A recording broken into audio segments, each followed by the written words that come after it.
head on and get into this then, let me just say a big welcome if you're here for the first time, if you weren't here for the first lunch bar.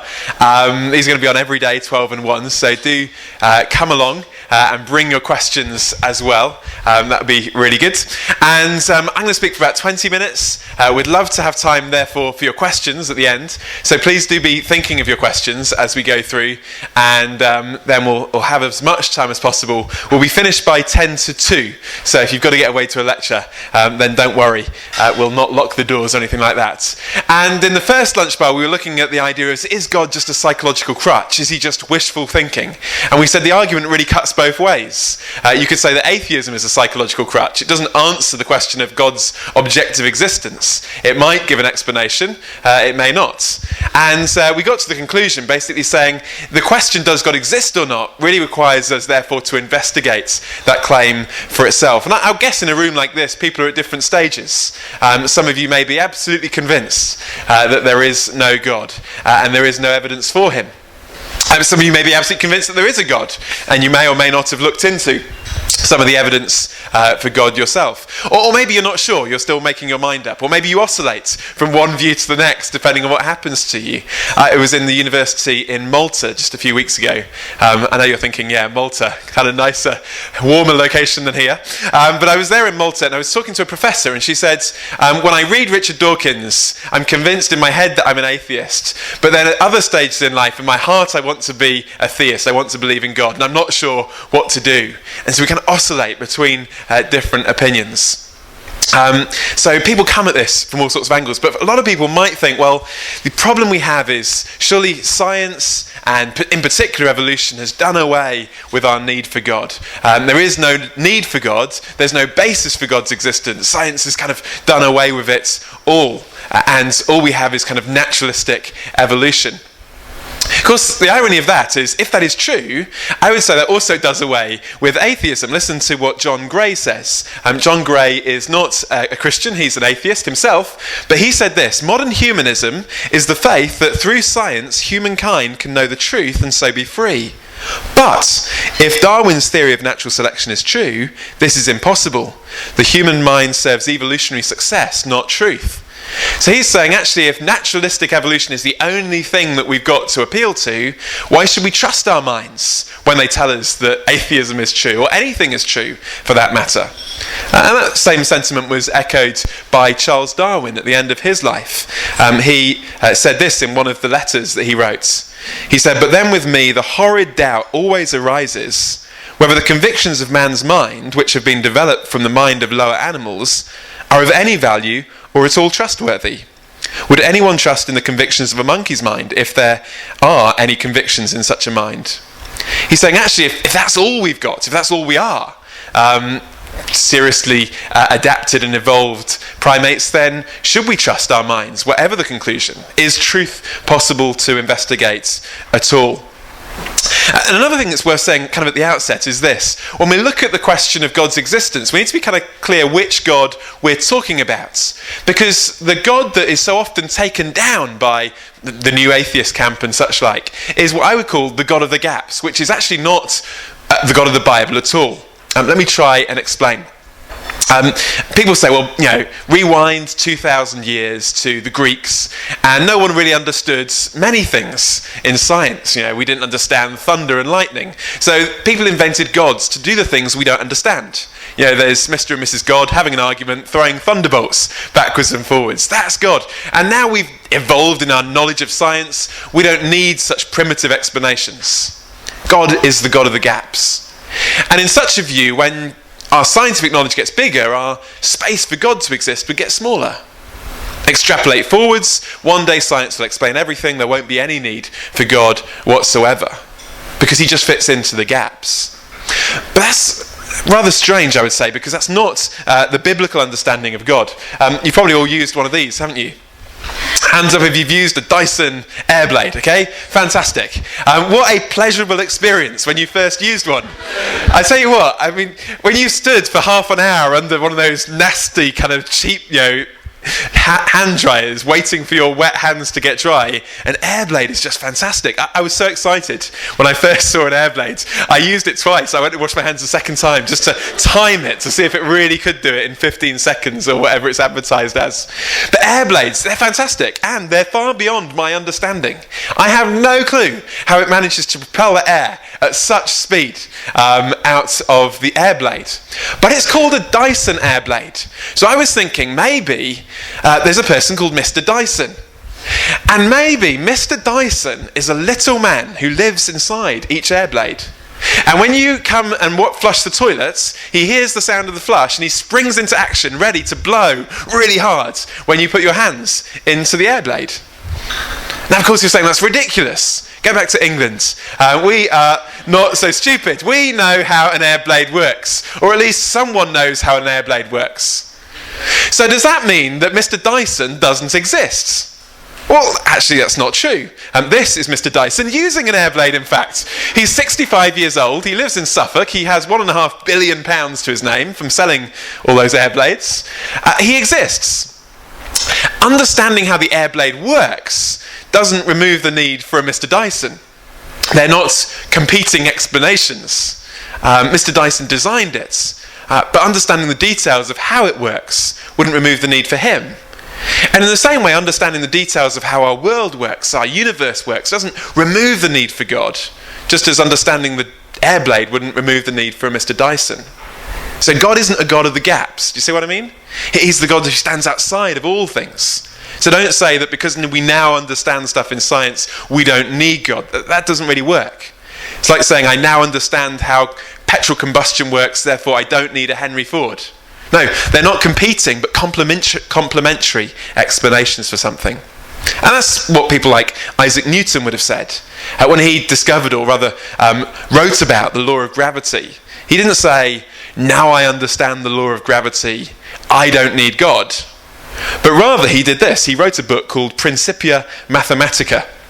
And he said in it, in the introduction, he said, I'm writing this to convince the thinking person to believe in the existence of God. Understanding how it works didn't remove the need for a creator, a designer, but actually confirmed his belief in it. Not contradictory, but complementary. So, is there any evidence for God then? Not the God of the gaps, but the God, specifically of the Bible.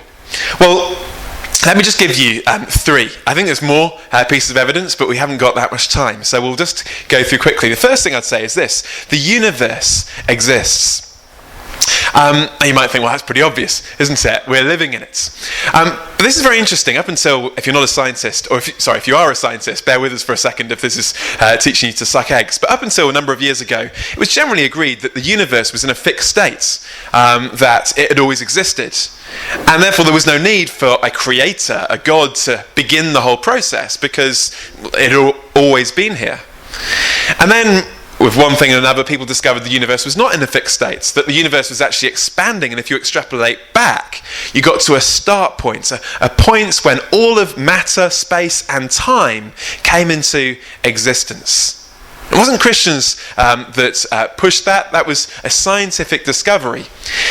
And people often say, well, the theory of the Big Bang, which is how we often colloquially call it, the theory of the Big Bang surely is a problem for Christians and theists, people who believe in God. But I say actually quite the opposite. Historically, it was a bigger problem philosophically for atheists, those who didn't believe in God's existence. So if you listen to this guy, so Arthur Eddington, whose students at Cambridge actually was one of the leading scientists who came up with this theory. He said, philosophically, the notion of a beginning of the present order of nature is repugnant. I should like to find a genuine loophole. Because he's saying, if we start saying the universe had a beginning, that would lead people maybe to think that there would need to be a God. And we don't want that to happen. And it's interesting that today this still presents a problem for people who are saying there is no God. Listen to someone like Richard Dawkins, and he will say, well, we're not quite sure. Maybe the universe is an oscillating universe, continually expanding and contracting. But of course that is a faith position, just as any other faith position, that has absolutely no evidence for it. It seems to be trying to get out of the other conclusion that you might come to. Stephen Hawking wrote a couple of years ago in his latest book, because there is such a law, such as gravity, the universe can and will create itself out of nothing. So he says it's the law of gravity that created the universe. But then there's at least a couple of problems with that. Firstly, where did the law of gravity come from if there was nothing? And secondly, do laws create? I mean, I'd love to say the law of arithmetic could create me a fortune, but it still hasn't, okay? Laws explain, but they don't create. So I don't think that explanation works either. The fact that we are in a universe at all, and that this universe began, raises some serious questions. What caused it to begin? But then, secondly, morality exists. I know that around the world people sometimes disagree over what is right and what is wrong. That's true. But it's fair to say, isn't it, that all over the world there is an agreement that some things are right and some things are wrong. Every culture that's been discovered has had some standard of morality. And the big question is, where does that morality come from? Now, it's really important you don't misunderstand me here, because some people hear this argument in this way. They hear someone saying, well, unless you're a Christian or unless you believe in God, you cannot distinguish between right or wrong. Or unless you're a Christian, you can't do good things. And I'm not saying that, okay? Sometimes atheists put Christians to shame by the good things that they do. The question is not whether people can do good things or even distinguish good from bad, but what is the basis for that, if there is no God? And it's interesting because basically, historically, if you look at this, people have had different opinions. Some people have come to the conclusion that if there is no God, morality is basically subjective. And this is what David Hume, one of your great philosophers here in Scotland, said. He said, you can't get an ought from an is. He says, naturalism, atheism can tell us what is, observes the universe, but we can't say, therefore, that something ought to be or something ought not to be, morality. He says, you just can't do it. So let me give you an example. Here's a picture of a famous sculpture. Now, if I were to ask you, what do you see? Might be a slightly dangerous question, because whenever I do that in high schools, then people always say, breasts. But because you're obviously far more civilized, you're not going to say that. So you would say, well, I wonder what you'd say. You'd probably say, this is what most people say, a lady that hasn't got any arms. Okay. Now I say, oh, I just see a lump of rock. How do you see a lady that hasn't got any arms? And the only way that you know that that's a lady that hasn't got arms is you know what ladies normally look like, and you know that they don't normally look like that. You know what they ought to be, and so you see that that's not what it ought to be. You have some prior standards of what something should be. And the same is true. Hume is saying you can't get an ought from an is. If all you've got is stuff, you can't say, well, this ought to be the case, or this ought not to be the case. But if therefore morality is just subjective, I decide for myself, or culture decides for itself what's right or wrong, that leads to various emotional problems, doesn't it? You know, if basically morality is just what we as a culture decide is right or wrong, then things aren't absolutely right or wrong. You know, if the Nazis had won the war, we would probably think that the Holocaust was okay. But actually, most of us would like to think that even if the Nazis had won the war and brainwashed people into believing that it was okay, it still wouldn't have been okay. Okay? But if morality is just subjective, we can't really say that. So that's led a lot of people to say, well, morality can't just be subjective, it must be objective. And they try and explain in different ways why that must be the case. So Richard Dawkins would say that morality is actually evolved, and we can have an evolutionary explanation for morality. Lots of people might say this. Maybe you think this yourself. That, you know, if you look at evolution, certain things are beneficial, certain things aren't, and that's how we've decided what is right or wrong. There's a few issues with that, though. There was an interview with Richard Dawkins recently, and someone said to Richard Dawkins, is that then to say that if we say that rape is wrong, that's basically kind of because we've evolved to think that in the same way we've evolved to have, you know, 4 fingers and a thumb and not 6? And he said, well, yes. Now, maybe we're not necessarily very comfortable with that. And there are other things to say too, and that's to say, well, if morality has just evolved, there are certain things that we say are very moral that I'm not sure are evolutionary beneficial. There are certain altruistic behaviours that wouldn't be very beneficial, evolutionary speaking, at all. If I get married and I discover my wife can't have children, you would probably say that it would be a good thing that I remain faithful to my wife and don't dump her for someone else. But there wouldn't, of course, be a kind of evolutionary benefit to that. And Dawkins has to admit this. He says these things are misfirings, Darwinian mistakes. Now, of course, he recognises that we'll probably be uncomfortable with that. So then he hastens to add they are blessed, precious mistakes. But is that what many of our greatest altruistic behaviours are, just mistakes? Elsewhere he said, we are built as gene machines, but we have the power to turn against our creators. We alone on earth can rebel against the tyranny of the selfish replicators. But of course that begs the question, if we are just the product of our genes, how can we rebel against our genes? What other force is coming into play? Because there is no other force. So it doesn't really work. Sam Harris more recently tried to explain away objective morals without the need for God by saying basically you can decide that basically well-being is the highest good for humanity, and you can scientifically prove what enhances well-being and what diminishes well-being. So he says on a scientific basis you can argue for morality without God. But again, I don't think that works. Just listen to what P.Z. Myers, a biologist, said. He said, I don't think Harris's criterion that we can use science to justify maximising the well-being of individuals is valid. We can't. We can certainly use science to say how we can maximise well-being once we define it, although even that might be a bit more slippery than it portrays. Harris is smuggling an unscientific prior to his category of well-being. So he's coming with the assumption that well-being is the best thing, and then he's trying to smuggle in the science later. But where did he come with the assumption from in the first place? And it's interesting, if you read, if you're interested enough in it, a lot of the responses to Sam Harris's work, most of them are not from Christians, but they're saying, actually, this doesn't really work. It's trying to build a case, but it doesn't have the foundation. So the question then is, where does morality come from? It's interesting that elsewhere, Richard Dawkins, I think, is more consistent, and he says, in a universe of blind physical forces, there is no evil, no good, nothing but blind, pitiless indifference. But most of us would say, no, there is evil, there is good. Where did it come from? And the answer, I would say, is because there is an objective law and an objective lawgiver that put it there in the first place. So that's two things. We've got the universe, we've got morality. Now you might be thinking, okay, that's interesting but not necessarily convincing. I'm not persuaded. And that's okay. These things might be clues to God's existence, but we would want more than that. So just listen for a moment to the philosopher Billy Connolly. He said, I don't know if God exists. It seems unlikely to me, but then does a trout know that I exist? Meaning, what chance would a trout have of knowing that there's a guy called Billy Connolly? I mean, the trout's happily swimming along, and maybe Billy Connolly will catch the trouts, but like, you couldn't.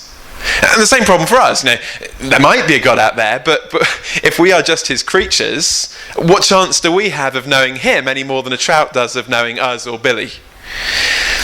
And the answer is that we would need that God to reveal himself to us, not in ambiguous ways, but in very clear ways. And the answer of the Bible is that God actually has. That God has stepped into human history, and that the existence and the life, death and resurrection of Jesus actually has something massive to say on this question about God. That God hasn't left us guessing as to what he is like and whether he's there, but he stepped in. And in the person of Jesus, we see someone who repeatedly made claims that only God could rightly make, and then did things that only God could rightly do. And the great thing about this is that it's not just some distant claim that you can't check out. Actually, on your tables, or chairs rather, there are some copies of a book called Uncover. And that's one of the eyewitness accounts of Jesus' life. And Luke, who wrote it, started off by saying this. It's on the first page. He says, many have undertaken to draw up an account of the things that have been fulfilled among us, just as they were handed down to us by those who were first eyewitnesses and servants of the word. With this in mind, since I myself have carefully investigated everything from the beginning, I too decided to write an orderly account for you, most excellent Theophilus, so that you may know the certainty of the things you've been taught. He says, look, what I've done is I've investigated, I've looked into it, and I've given you an account that you can read for yourself and you can check it out. So my encouragement to you would be, why don't you do it? Now you might be saying, well, I'm not going to do it because it's in the Bible, or at least it's from the Bible, and I'm not going to believe the Bible. Well, that's fair enough. I know a lot of people think that. There are two big mistakes you can come to when it comes to looking at the Bible. The first, sometimes Christians make, and they say, well, it must be true because it's the Bible. And they never subject it to any criticism. They just assume it's true, a kind of circular arguments. But equally, I find a lot of people who say, well, it can't be true because it's the Bible. And they never subject it to the criticism because they just assume it's not true. And that's also a circular argument. I say, don't assume that the Bible's true or untrue. Come to it and say, well, what do I make of it? Is there evidence for it? When I examine it as a historical text, does it stand up to the criticism? And although that would be a whole different talk that we haven't got time for today, I suggest if you do that, it is far more reliable and far more convincing than you've probably ever thought. There is a book on the bookstall called The Case for Christ that you can check out if you want to look at the evidence for the reliability of the Bible as well.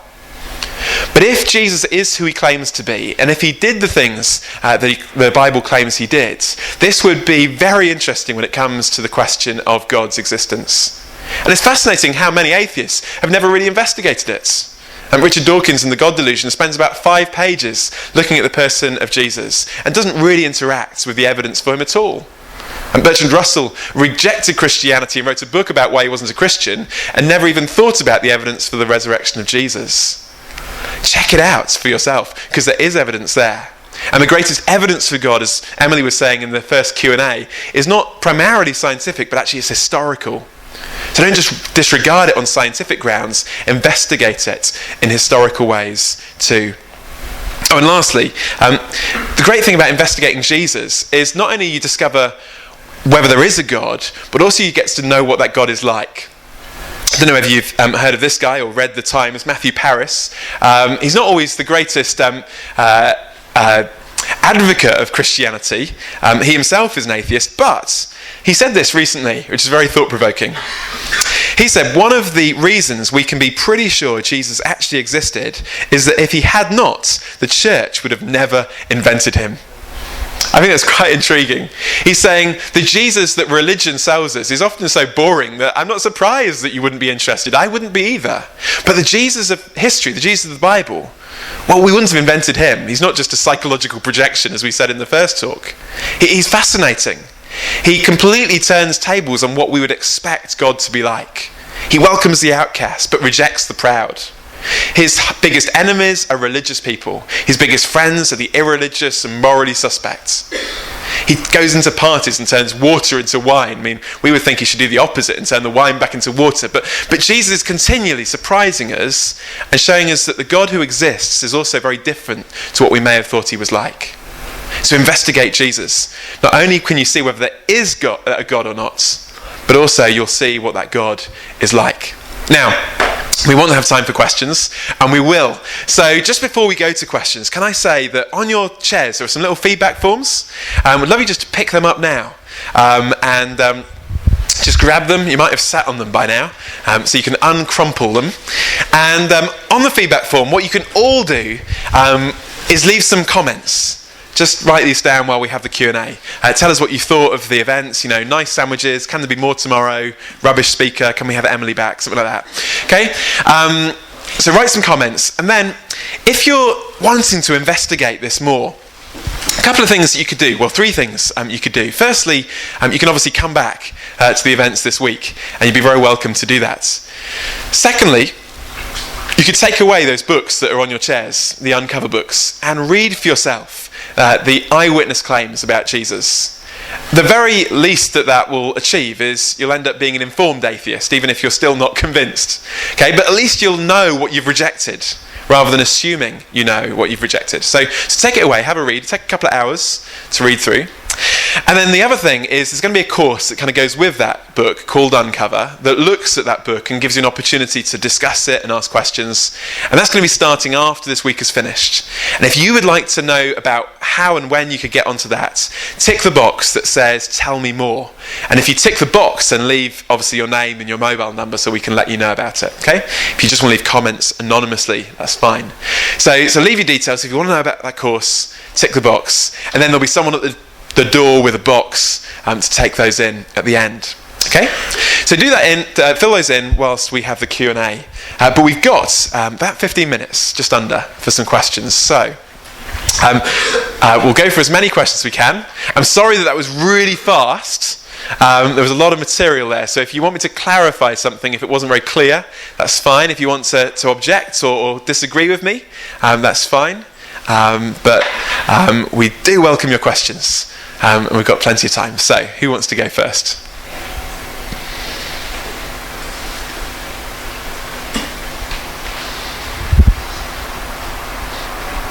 Yes, right at the back. If everyone here seeks believe this existence, why do they need approval of non-existence? Like a new hypothesis. Sorry, so if everyone here exists, why do we need the approval of non-existence like God? Is that what you're saying? No. Okay, sorry. I'm saying like if everyone seeks proof of the existence of God. Okay. Why do they need proof of non-existence in order to deduce that actually could be a possibility of existence? Okay, are you suggesting that my talk was kind of dealing with the proofs of the non-existence of God and answering that? Does that make sense? In a way. Yeah, okay. So basically why please correct me if I'm wrong, why in the talk if I'm trying to say, does God exist, am I trying to kind of deal with the kind of proofs of God's non-existence, the kind of things that atheists would come up with? I think because I'm saying the evidences for God, I would say, things like the fact of the universe, morality within, are often explained away by people like Richard Dawkins, Stephen Hawking, people like that, as having atheistic explanations or naturalistic explanations. And what I'm saying is I don't think the naturalistic explanations really hold water. They don't really work or explain those things. And so actually those things I think still do point towards a God. Yeah. What do you personally think? Sorry? What do you personally think? What do I personally think about the explanations or about Life. About life? Well, come back through the week. I'll have lots more to say about it. And I think my personal conviction would be I am convinced that God exists. And my biggest conviction of that comes from the fact that God has revealed himself in the person of Jesus and the evidence for him. I think these other things fascinating. I think they're signposts, as it were, pointing us in that direction. But I think the real investigation comes alive when we start looking at the claim of Jesus himself. That's brilliant. Thank you. Great. Okay. If I don't argue with you and say that all the 3 points you made in the board were correct, that still doesn't justify anything that the Bible says. Because? Well, because, okay, the universe existing, that doesn't say anything about a book that has moral teachings in it. Yeah. The morality thing.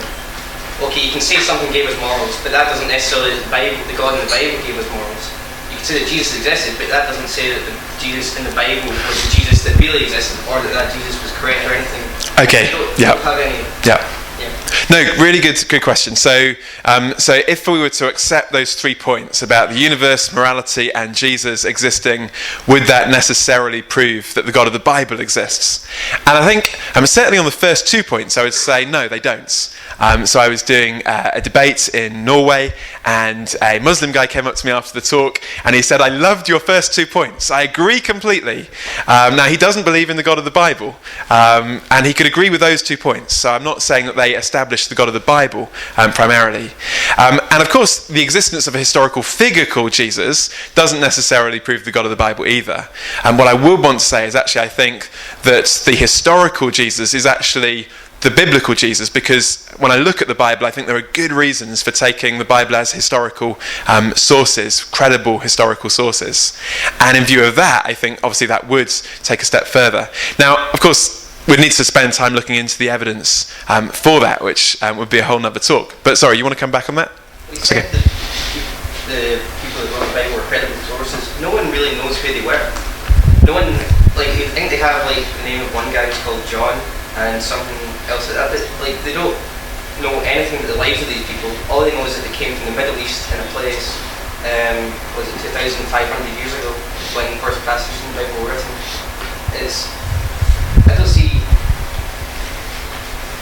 how you can turn it into a moral philosophy, a book that was written 2,500 years ago. Yeah, so it wasn't 2005, it's 2,000 years ago. Yeah.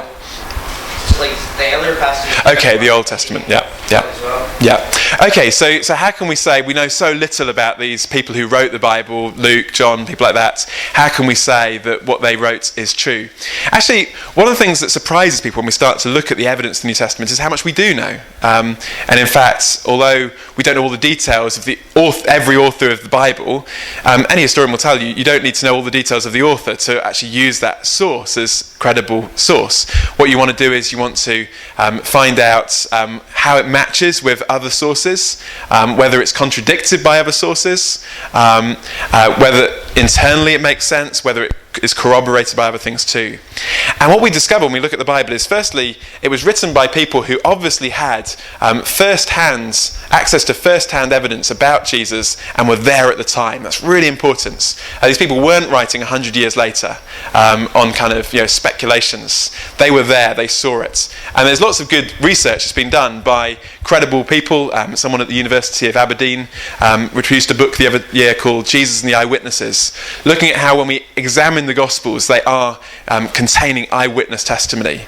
And actually, when you start to look at that, you say, okay, this does seem to stack up. The kind of questions about has it been changed? When you look at that, okay, no, it hasn't. And then you start to think, okay, why did this claim gain such credibility and such acceptance in the first century by people who would have been there, who would have seen it? And why is there no counterclaim from the same periods? Christianity wasn't universally accepted. The Jewish and Roman authorities still wanted to suppress Christianity.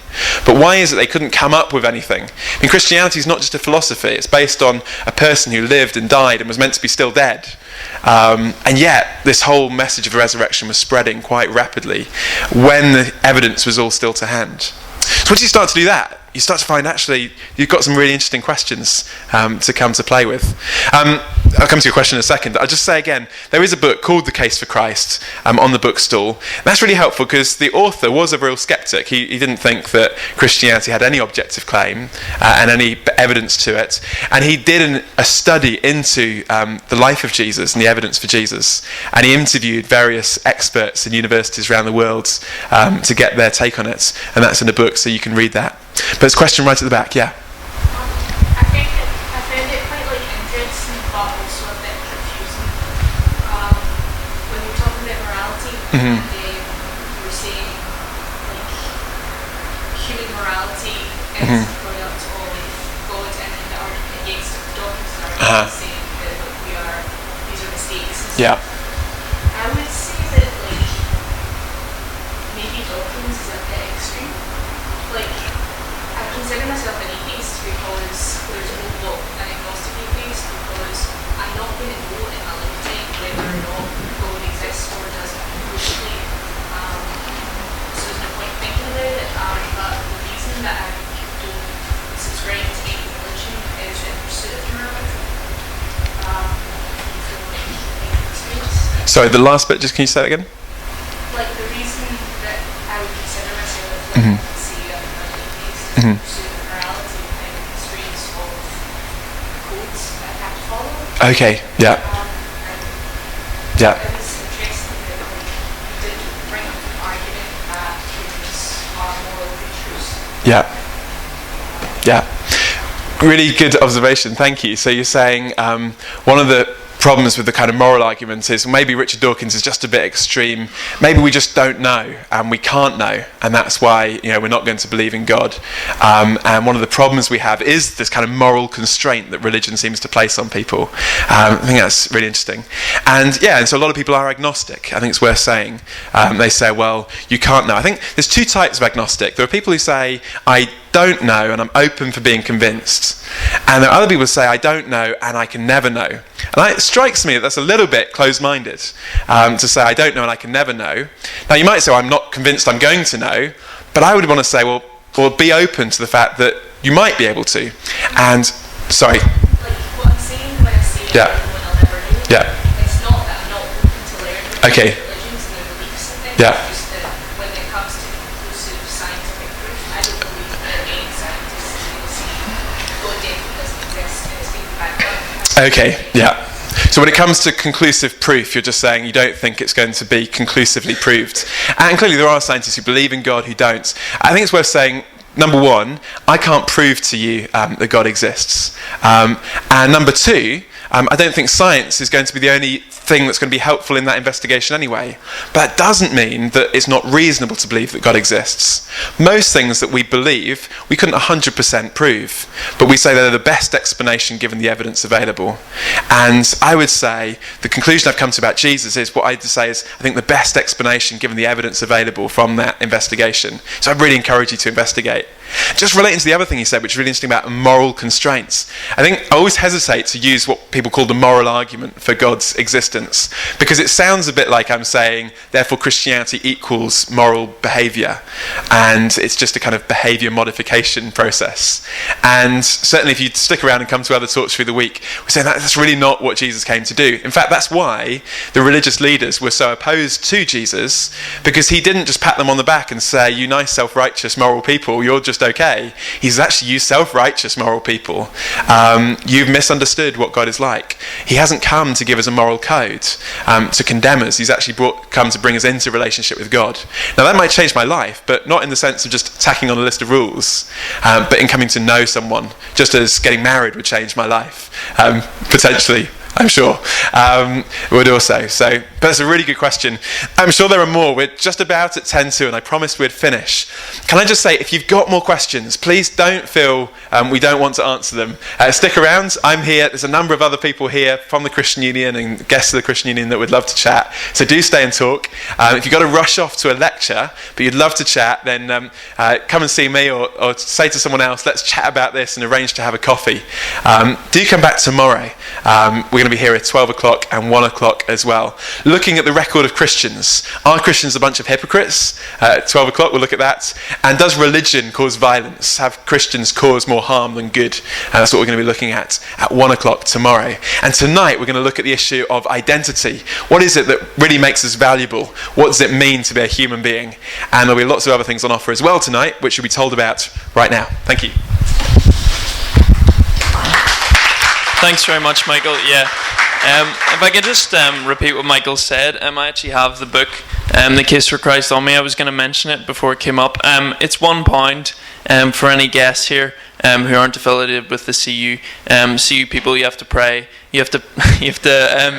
Well, you should pray. Praying's good, but you should also pay the full price, because obviously we have to pay for them somewhere. But yeah, £1, great deal, and really interesting. Obviously, as Michael said, tonight in Kudos is Uncover Identity. What am I worth? And I'd really encourage you to keep coming to these events. Come tonight. Come back to the lunch bars as well. Please feel free to take these Uncover Luke's Gospels with you as well. A really interesting read. And please do fill in those feedback forms and put them in the box. So thanks very much for listening. And hopefully see you again soon. Have a good day. See you guys.